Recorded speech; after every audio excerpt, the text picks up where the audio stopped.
All right, welcome to a No Guy Bicycle live edition from the garage. Hi, I'm Justin the Guy, and we're going to talk about re-waxing your chain. Yeah, you gone and done it now, right? And now you need to re-wax that chain. So a lot of mystery to that because you're like, oh, it's so quiet and smooth and all that good stuff, and you need to like kind of figure out what's the next steps. Actually, it's silly easy to do. Silly easy to do yourself. There's two ways you can re-wax your chain. I'm going to show the easy way, and then I'm going to show the not so easy way, but more efficient way. So any case, I'm going to put on a little, I'm vertical, ain't I? So I'm going to put on a little device that I picked up so you can actually see me do what I do. And hopefully the audio is going through just fine. It's been a while since I've done live, and I don't want to have this screwing up in there. All right, so here we go. Okay, hopefully everything is working correctly. So I got this little, what's it called? Tellison. I probably butchered a name, but in any case, it's something that actually hands-free. I can show you what I'm doing. So I got myself a bike. Well, that's my neighbor's bike, and she is a racer. She races gravel, mountain. Used to do tri, but mostly just gravel racing right now on some roads and so forth. I waxed a couple of her bikes prior to this, and this is her race road bike. And I had the wax treatment done on it for her, and it lasted. She has over 600 miles on it. And granted, this is, it's all condition based, right? So this is Colorado, so it's drier climate, less contaminants, kind of thing. So I'm gonna glove up here, so get ready for your inspection. In any case, so she's gotten 600. I also have wax on her gravel bike as well as her trainer bike that's in the garage, the Highway to Nowhere. That's the first one I did, and she seems to hold up really well. And out of all three bikes, this is the first one that's actually come back to need to be re-waxed. So what's re-waxing? That's a thing, right? Any case, let's see if I can. Sort of new at this live stream thing, so you gotta bear with me. If you can't hear me or things are funky on your end, please comment below or put a comment in the chat section. I think the chat section should be open. Just so a thumbs up, that kind of thing, to make sure everything's good. In any case, I'm going to go through this. It shouldn't really take too long to do this, hence the reason I'm doing a live version of this. But I'm going to show the easy way first, the super silly easy way to do it yourself, which I don't think has really been approached in YouTube. I'm sure there are some videos on it out there, but what I use specifically on wax chains is the Secret Chain Blend from Silca. It has tungsten disulfide with basically, well, it's candle wax, but it's a higher version of that. They love to kind of put like, oh, it's not your standard canning candle wax, but in any case. But they do make a liquid version of this, and this is what's alluding into the silly, easy way of re-waxing your chain. So without further ado, let's just dive into this. But prior to doing this is going to be super quick. I'm going to start preheating our wax. Let me go over that first on the hard part, and I'll show you the easy way. Tease you, like a teaser, right? Just a big tease, ain't I? In any case, see if I can get this to work correctly. Bam. So I got my waxer here, and I'm going to hook you up to my little, hopefully it stays on. There we go. So I got this waxer. It's a 2-pot waxer. It is a waxer from, you guessed it, waxing your legs, waxing your bits. That's the, the hygienist, not hygienist. It's the spa wax treatment wax warmer. I figured, hey, this is super silly. It makes complete sense that this is what it's really designed for. And I'm having problems with my little holder. Bear me a moment here. So the waxer, there we go. Well, the reason I'm having problems is I have a attachment to the phone that does my recording. I may have to ditch that for the holding, and the phone is going to be close to my mouth anyway. Oh, my little part jumped off there. There we go. So I got to plug this bad boy in.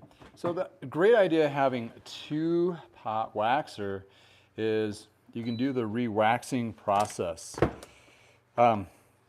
2 ways of re-waxing for a hot wax. One is like if it's road or gravel, you just need to, you guessed it, re-wax it. If it's mountain bike or really dirty gravel, you need to have another pot that has, I haven't built it up yet, but it's supposed to have a screen at the bottom, and then you put your wax on top of it. So we're gonna wait on that. This one's not too dirty, so we're just gonna do the one side for today, and turn it on, and crank her up to, I believe this is, it has to be Celsius, or my house or my garage would totally blow up. This bad boy, I think only cost me like 30 bucks. So I put it to the top, and it's gonna start warming up the wax that's already in there. And then I use this hook deal to do the chain portion of it.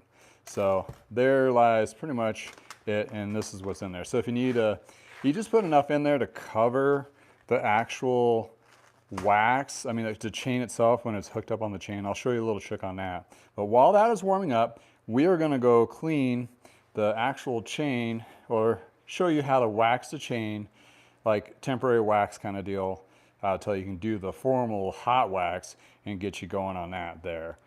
So without further ado, we'll take a look at that. All right, so what I wanna, okay, I got a comment on here. Yep, I use the drip. And I saw a video from Silca on the drip version when I'm talking about the drip. It's this bad boy here. I'm gonna try to readjust my device so the magnet connect. Okay, there we go, we're good. All right, much better. Learning as we're rolling. So this is the secret stuff. Same stuff as the hot wax, tungsten sulfite and paraffin wax, but with its, I think it's infused with 10% of water. So you can do this in 2 ways. One, you can do it on the bike, or one, you can do it on the actual, take the chain off, put it on the counter, lay it out, and do your drip on each one. I would suggest doing that, but if you don't want to do with that, don't want to deal with this tool from Parks, which is this guy, then you're just going to leave it on the chain. So how to wax your chain is you want to put your drivetrain up to 1 down from the top. So we have the top here and 1 down, and then you put it in your big chain ring up front. What that is doing is crossing the chain over completely, opens up all these little gaps in here. So if this guy is starting to make a little bit of noise and squeaking, so you know, the other idea is putting it down and below. That doesn't give you the opening up of the chain. Silca has a video on this too. Find your power link or quick link or whatever link. Then you just do 1 drop on each cog, or I'm sorry, not cog, but every roller, and go through this, through the chain. This will be once, just enough of a drop that, that goes through. And you can see why I like to take it off, because it gets a little messy. It's okay, it's wax, it's gonna dry up. So you wanna do all the rollers, then once you go through it once, which would be basically 3 rotations, then you wanna spin this backwards like 10 or 20 times. What that is doing is actually massaging that actual liquid version of the wax into all those little rollers, plates, and all that. And then you just let it sit. Probably about an hour or 2 or overnight, whatever best, and it'll refresh your wax. Here's the thing with wax chains, you don't need to strip them and clean them like you do with your traditional. This way it refreshes that chain and you ride for another couple of miles before you have to have it totally re-waxed. But if you put it on the counter, laid out, then you can drip it and then kind of massage it in on the counter and be less messy and put it back on your bike. So that's your 2 ways of re-waxing with the liquid, and therefore you don't have to worry about re-waxing the whole chain itself right off the bat. So if you're in a pinch where you're in an event and you need to like clean it up real quick before the event, I don't have time to hot wax and all that, this is a good way, counterpart to the actual wax that I used from the heater here. So we're gonna look at my time. I'm about have this on about 5 minutes, right? I'm gonna do a little timing on this to see how long it takes for this wax to get to temperature. So right now it's starting to get liquidy, which is where we want it to be. So let's say it's 5 minutes now. Hopefully, I haven't timed it yet. Haven't waxed too many chains off of this guy yet. So, all right, so now that's that portion there. You let it dry, it flakes off when you ride. And next ride, boom, you know, be mindful of the first 5 miles, like regular wax chain, it'll break free and boom, you're good to go. Okay, now we're gonna take this chain off. And by doing so, I wanna knock it down to small and small. So what that does is it gives me less tension here, less fight of the chain, derailleurs and all that. And I found my quick link, I found my tool, put it on there, then I'll roll my chain off. You could pedal it off, roll it off, whatever is the easiest way for you, like so. There's several rules of thought on this, but I like putting the power link back on. Some people don't. There really hasn't been proved or disproved either way. I like to put it on there, but it's just easier to keep track of the booger on that kind of thing. And hopefully I didn't, I probably totally looped up my chain, didn't I? Whoop. Oh, I did. I did the affinity. Okay, let's find my power link again while I'm waiting for the wax anyway to lube up. You can leave it on there, but I like to be a little bit cleaner on this. And granted, forgive me, it's a little bit harder to do when I have you hanging on my chest. You know those little baby harnesses? I mean, I have an 8-year-old and a 21-year-old. And I remember the days I'm hanging out in the grocery store. Where did that power link go? There it is. And my daughter, she would totally fall asleep. It was really kind of funny kind of thing. So, all right. So I'm getting all the kinks out. And I'm going to show you why. For me, it's a little bit easier to do it this way. And it's a little more proficient, efficient, however you want to call it. And since wax is really clean, you don't have all that gunk on your cassette, right? You don't have all that gunk on the cassette. You don't have all the gunk on your chain rings and jockey pulleys. So I do a double loop, go through the big gaps. Actually, I want to disregard the power link. And then see if I can get a good picture of this. So you notice that this is a 4-inch wide diameter, right? So I'm going to roll this up onto itself, kind of like those KMC chains or the Connect chains. How they come in the package, like 3 level. So you got, boom, that one's ready to go. So yeah, that's what it looks like when it's been recooled. All right, I'm gonna check this. Check my time again. So we're about 9 minutes. We're about halfway there. I fill that plate, a chunk of wax.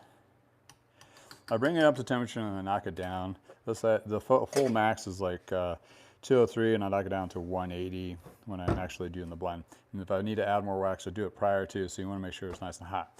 Okay, while this is waiting to warm up, bam, I go back over here. I'm like, okay, what do I want to do? I mean, it's dirty from dust, but it's not dirty from chain ring, right? Or old chain lube and so forth. So what I want to do is go ahead, and you know, she's my neighbor, so I'm going to take care of her, do a little extra something while I'm waiting, instead of read a book or whatever. So I've been using what they call Grime Wave from Lithium.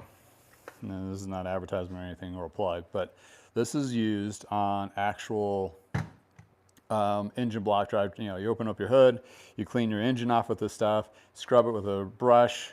Got to go find a brush, a light brush, nothing too aggressive. Something's like more soft and pliable, something like this here. I picked up this at Walmart. And then you rinse it off with water. That's what you do with the same. And reason why I'm using this, it's good for mixed materials like steel, aluminum, plastics, all that stuff. So I'm gonna go pretty light, but first, before I want to put on that, I want to use a little bit of Tri-Flow Superior Lube. This is kind of just building a barrier on the areas where I don't want that liquid to go up into. Obviously the cable's in the housing area. That acts as a little seal. Don't have to worry too much here on the front. Oh. There. What that does is adds a little kind of a protective barrier from this stuff here. Then it's pretty straightforward. Just rinse, just hit this a little bit, a couple squirts here and there. Kind of like the muck off stuff, but this might be a little bit better formulated. But anyway, Grime Wave from Lithium.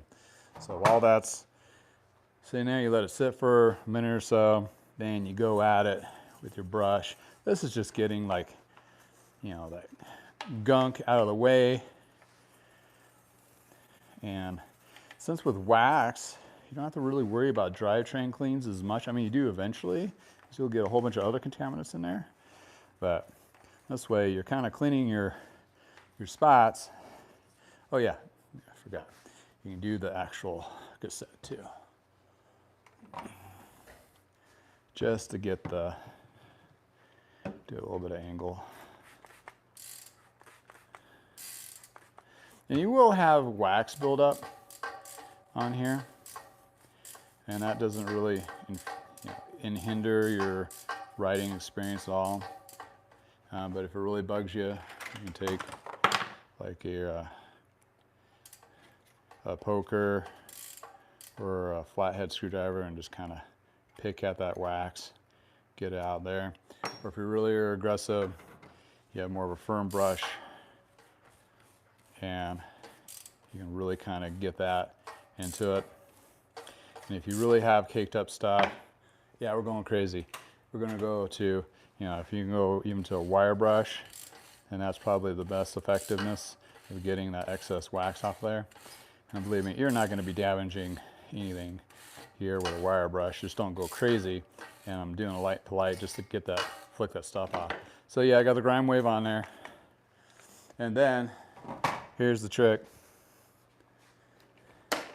Straight water. Light mist, not high pressure. And that is pretty much all you really need to do, and let that dry.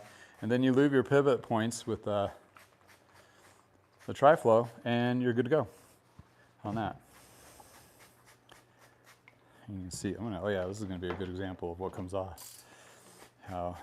And the dirt you're attracting when you're riding with a wax chain is just mostly dust, right? It's not going to be petroleum-based products or anything like that. Just mostly dust or whatever you get kicked up on there. You can floss that, let that dry, what have you. Just going to set that down and let that dry. Here we go. Let's check this wax again. Yep, I'm not feeling anything. It's probably up to temperature. And then I knock it down to 180. You don't want to boil it, of course. I just want to do 180. I want to do 2. Okay, so yeah, this is your wax warmer. It'll be in the description below if you want to look it up. And what you have here, you keep that rolled. So, okay, I want to talk about the Silca one that they came out with. And that's where I got the inspire to look up other ones that are digital. Because theirs is nice as digital, granite. They do have a little pot, which is about this same size, granite, and it's probably made by the same company that does wax warmers for waxing your hair off your body. So there you go. And then they have a fancy little hanger. What I do is I put this where pegboard, have a peg sticking out, put it underneath that, and then you can just hang it. Better get my eyeballs out of the way. There we go. So you can hang it right underneath and do your capture there, right? So, okay, if you want to spend $100, that's great. It's awesome. That's a great product, what have you. If you don't want to spend $100, pay $30. There you go. And you get 2 pots instead of 1. And then you could use that other 70 bucks or whatever and buy your bag of Silca and another bottle here, and you're about 10, 15, 20 bucks over the 100 bucks that they're charging for the pot. So you can get the whole system for about, I don't know, 120 or so. Then you take an old spoke or a coat hanger and bend it up like so to do the hanger. Then you put this in here. And what's beautiful about waxing and re-waxing is you want to move it around. You see it's starting to get black. You're moving that tungsten disulfide around, and that's really going to penetrate. And you want to set your timer for 5 minutes. We're going to look at my watch. 21 right now, so 26 after, then we're going to be right at that point. So idea is you let it sit there for 5 minutes, 10 minutes, whatever you prefer. I just do a couple minutes there and then agitate it again so it really kind of moves into those little linkages, and then you're good to go. The reason being re-waxing is so easy is that is it. You don't have to do any of this extra cleaning and stripping of the chain like with the ultrasonic cleaner and all that. Silca does have that one strip, or the strip chips. The strip chips, kind of cool, but you have to use one chip for a new chain. It can't be on re-wax chain, or actually a dirty chain. So if you have an existing chain that's dirty, you have to use the zip chip for that, or so you'd have to do the whole cleaning process on an existing chain. If you have a new chain, you can do the strip chips easily with that, but it's like one chip per, and I think there's like 40 bucks for 6. Anyway, you can do the math. It gets expensive. Or they have the super stripper. I don't have that, but the super stripper is a liquid that basically it's probably something similar to a carb cleaner, but not in more of a liquid form. And it is expensive too, but once you clean that new chain, these are all new chain practices for that, you would clean it off. It's like a 15, 20-minute process. After you do that, then you could pour that used solution through a coffee filter and reuse it. So that $40 bottle of super cleaner, or whatever they call it, is going to last you a pretty long time. But the chips are the easiest way to do it if you just want to get over with. But re-waxing, you don't need to use those strip chips because, like we just said, just take the existing wax chain, put it in there. If it's really, really dirty from contaminants, from like off-road or whatever, I would have this one, a pre-dip, do that for 5 minutes or 10, then you put it over. What that is shedding all the contaminants into the first container, and put kind of a screen. That's why I haven't done it yet. So I'm going to build a screen buffer to buff it up a little bit, bump it up above the bottom of the base. So the contaminants go through that screen, and it makes it a little bit easier cleaning process. So while that's still waxing, got another couple minutes from jibber jabbering. So this part's here. I got a couple of fans going because it's getting warm. So these parts are getting pretty clean. Or you can take your rag, hand dry, blot, whatever you want to do. And just, it's always good to kind of go through your derailleurs, clean it, double check it. If you have your wheel off and you have disc brakes, you want to make sure you don't hit your brake lever. You can see after that, it's pretty much cleaner. All this is really just wax itself, so I'm not too worried about that. And just want to get a good cleaning inside. And it's always good to get those contaminants out of those pivots of the derailleur. That kind of thing. Gets those jockey pulleys running smooth. Then, where did I put it? That tri-flow, this guy here, or we're waiting for that chain to wax up. Put a little drop on the pivots, jockey pulleys, gives an extra little barrier kind of thing. Will this be as clean as ultrasonic cleaning? No, but it actually takes care of a lot of that. And since I put on here, I don't have to worry about drying. That's the thing about derailleurs, is contaminants love to draw up in here. So if you have a grease-based housing, that'll prevent that from going in there. But that's the piece that gets contaminated the first, and that way you usually need to replace that every so often. Front derailleurs, not so much, because it's usually a direct line underneath and goes up underneath the actual brake itself, that kind of thing. So while we're still waiting, just about another minute or two, we can take an extra step. Or if you really want to get it funky cold, funky cold, what I'm trying to say is you can go and you can floss your cassette You're not gonna really get much of that wax off because it's just kind of a wax buildup kind of thing.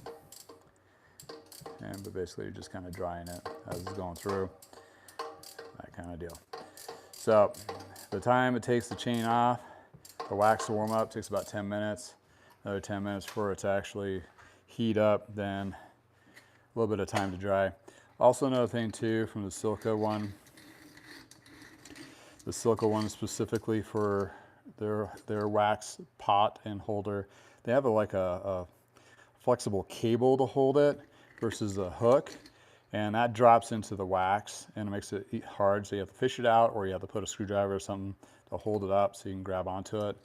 If you do like kind of a square J bend like this, that just makes it easier. And after I agitate it, let it sit there for a little bit. So that old wax, yes, it blends into the new wax, but it's shedded off, and where the noise was getting is starting to make a little bit of noise, and therefore you're questioning after the certain amount of break point, you're thinking, okay, this is time to re-wax. The typical indicator is just starts making a little bit more noise, and then if you need to, you can just do the drip until you can have time to do the full wax. And once this is cooked, which it's cooked, you just do the little chain wax dance while it drips and let it do its little drying there. So what I like to do is I'll let it sit at least a couple hours before I agitate it to break it loose. Probably about 30 minutes, it's still warm-ish, and you can still you still want to keep that wax to stay penetrating and see how it's really just kind of coated itself all the way down. Well, my secret trick is using one of these old school, you know what these are, these old school chain cleaners, but this one was new, it was never used on chain or chain cleaning. It was out of like a random kit that I acquired during a bike purchase or whatever. They had a toolbox, I had this in there, and I'm like, I'll never use this. And when I'm like, oh, what the hell, this is perfect to take that chain while it's still with the link, and you just pull it through. And what that'll do is help shed that wax off to get a good, a little more pliable before you actually apply it to put it onto the bike. You're supposed to break it up first. This does it really well for something that's like your $20 chain cleaner kind of thing. They're probably more now, but in any case. But I wait till it's dry to do that. So about 3 or 4 hours, wait till it's dry. I run it through this thing about 20 times each direction. That breaks it off. And on top of that, when you install it back onto the chain, onto the bike, you can also put this on like your chain cleaner right here and spin it backwards, and you'll feel it tug. It'll be very hard at first, and also it'll break free and loosen up, and therefore you cut that 10-mile ride before you shed all that wax to now 5 miles or so, until it gets that silky smooth shifting and so forth. So, oh yeah, I can turn this guy off because I'm done. And if I wanted to, I can burn my fingers and hang this up a little bit higher up and see how it just puts it on there. Oh no, I contaminated it. Oh yeah, I'm gonna leave that on there so it drips. So the recapturing on this is great. And I've done, this is my second bag, and I've done, I don't know, a lot of chains. I still have a half a bag left of this. Yeah, it's like 40, 45 bucks, but I had, I think the first bag I got through, I don't know, 25, 30 chains, if not more. So that's, when I get, I didn't count. The next time I get a bag, I'm the next time I have a big batch of chains like I have here ready to go, I guess I can do by weight ounces and do a mathematical equation of like 250 grams will relate to how many chains are produced and waxed and processed and all that. But in any case, may do that too. So that's what that stuff looks like. Yeah, right there.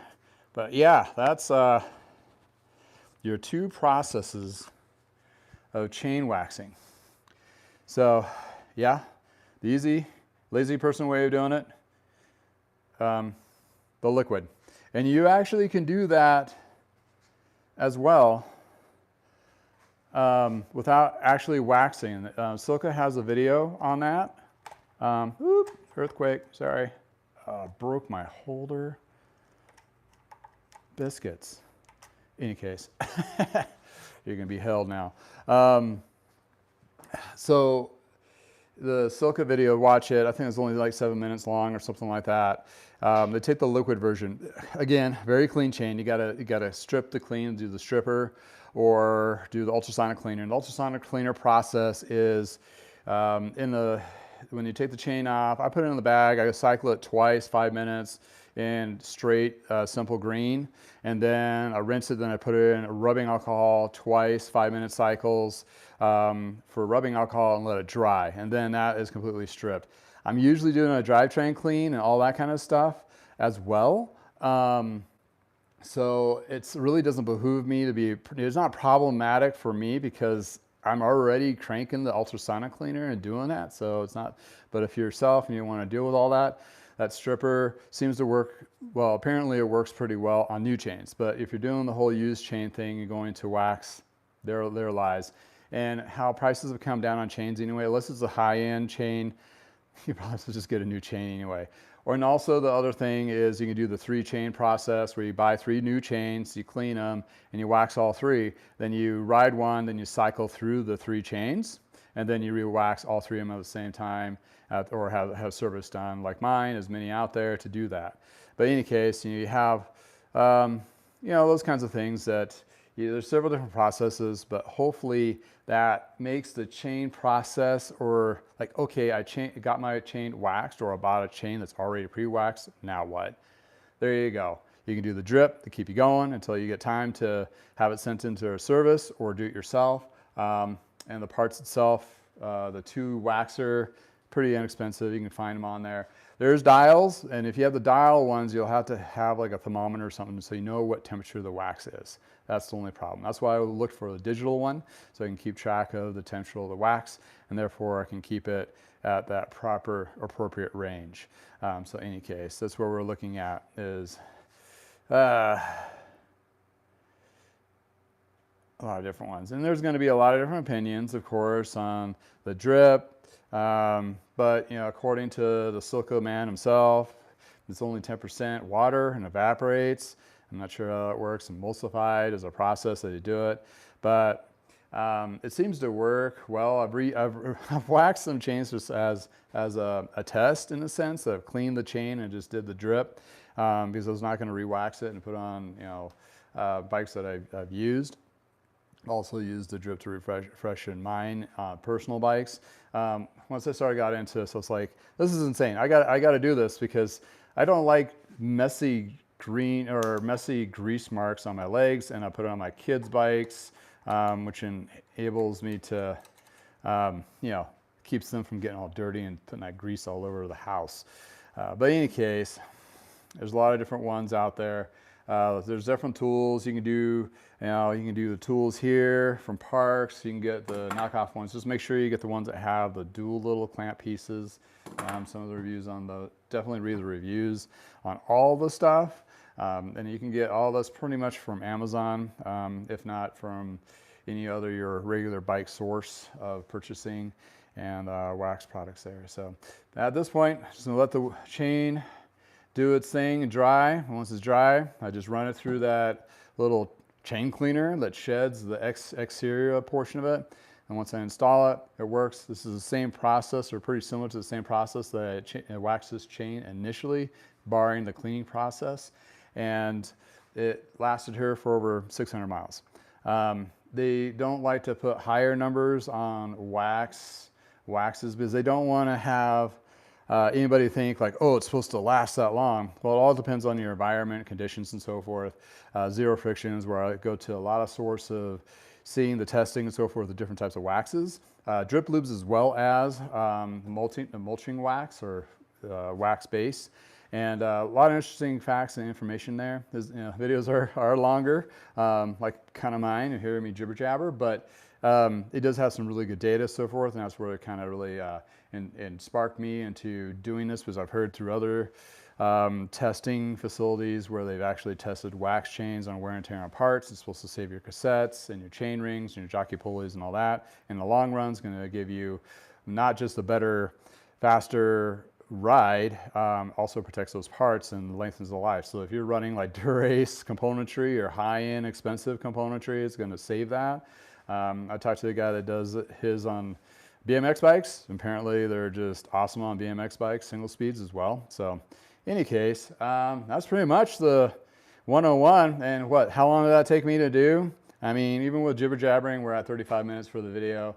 The process itself would probably take you like 15 minutes.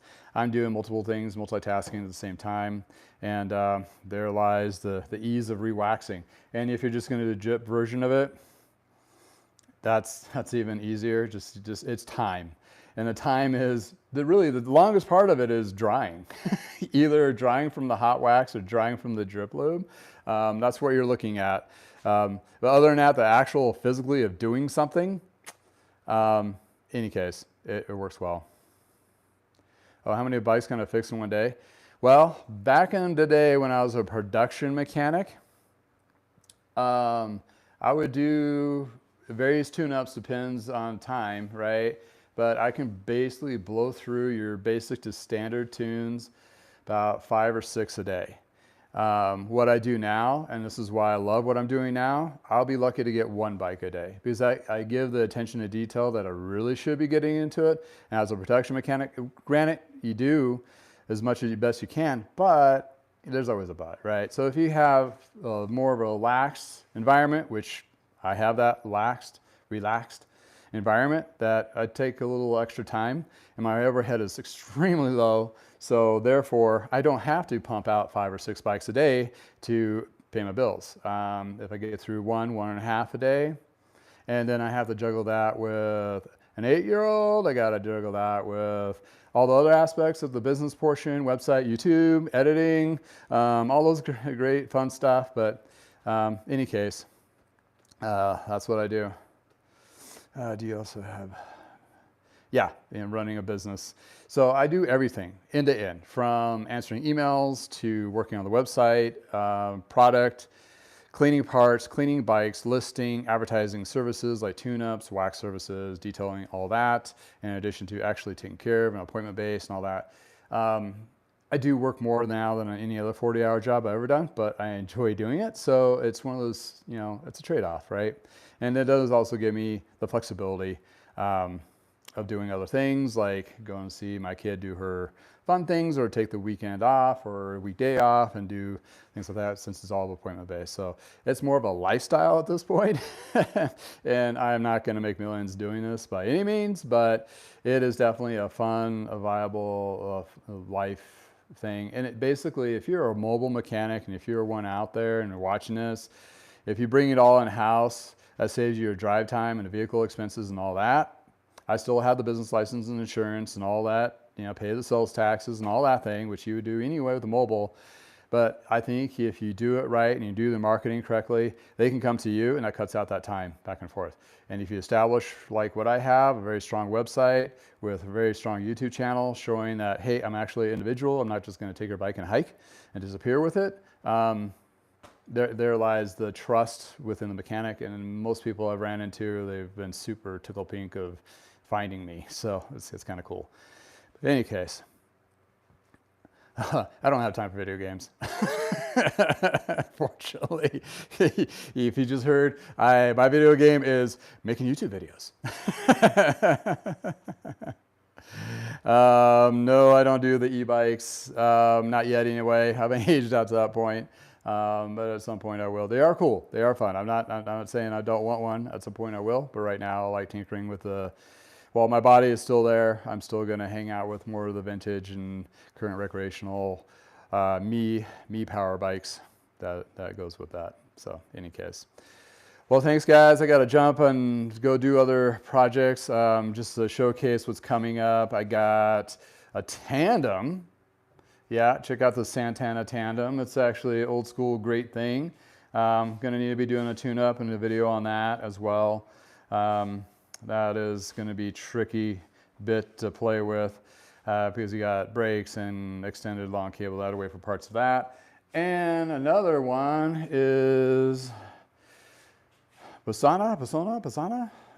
This is your mail, or not mail order. Well, that dates myself. This is online order direct to consumer company, and they popped up around 2020.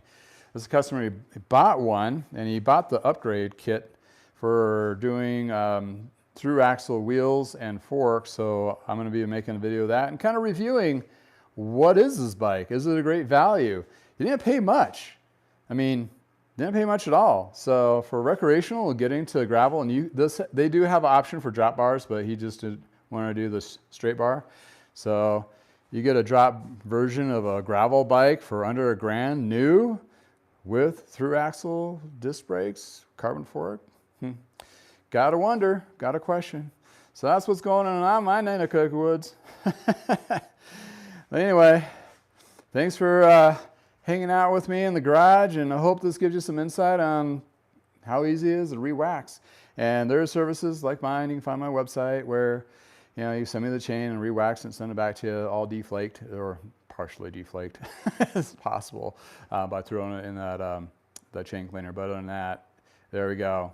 Hope you got some insights on it. Make it a little bit easier. And believe me, this customer, my neighbor, she loves the wax. I mean, she's like, this stuff is awesome. And I have several other customers that are so on board with it. Not just, my closest buddies. It's actually a thing that actually works well. And a little tidbit of history. They were pouring candle wax on Tour de France bikes back at the turn of the century. So it's not a new process by any means. And it is actually a revamped new tech, but now it's made easier in a sense by like the warmer and all that. You can do it at home, or there's services like mine out there that you can have your wax chained or chain waxed, or you can buy pre-wax chains as well, that kind of thing. But if you're looking for something specific that you want as a chain to be waxed, then you can buy that chain and then have it sent to have waxed as a service too. If you don't want to do a monkey with all this fun stuff. But, once you get into it, it's really not that difficult and not far in the weeds in any case. Thanks again for hanging out with me in the garage. If it's beautiful in your neck of the woods, please go for a ride. I already did one earlier. It was wonderful. And in addition to other information is in the description below. Throw some comments in the actual regular video. If you have any process or whatever that you came across, and this makes it look like weird. Yeah, picked this up on Amazon, trying it out. So seems to be working pretty good. Anyway, I go for test rides with it, but not long. But in any case, thanks again. Hope you guys have a wonderful day. And until next time, from the garage.